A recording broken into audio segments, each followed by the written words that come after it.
देवलोक से चलल बाड़ी मोर मयरिया, एक हाथे गादा बाटे दूजे कटरिया। देवलोक से चलल बाड़ी मोर मयरिया, एक हाथे गादा बाटे दूजे कटरिया। माई मोर होइसा तो सुनरी ओ सुनरी, धीरे धीरे झुलुआ झुलई है मलहोरिया। माई है सबकर सुन दुलरी, धीरे धीरे झुलुआ झुलई है मलहोरिया। माई है सबकर सुन दुलरी।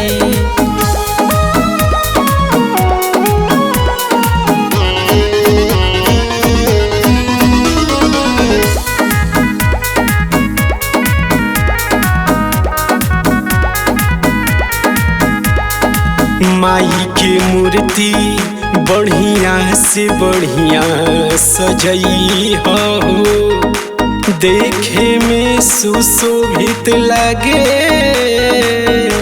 ऐसन पंडाल बनई हो। लाली रे चुनरिया से माई के सजावो, अड़हुल के फूलावा से माला बनावो। माई होई बड़ी हमर गुनरी हो गुनरी, धीरे धीरे झुलुआ झुलई है मलहोरिया। माई होई सबकर सुनो दुलरी, धीरे धीरे झुलुआ झुलई है मलहोरिया। माई होई सबकर सुनो दुलरी।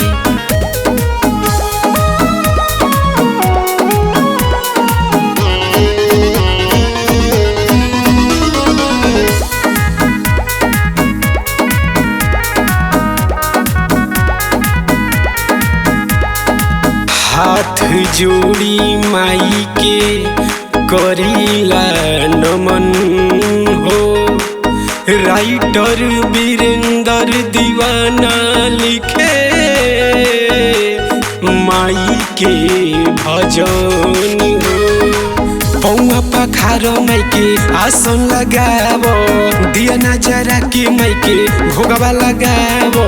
संजी ओढ़ाई है माई के चुनरी हो चुनरी, धीरे धीरे झुलुआ झुलई है मलहोरिया।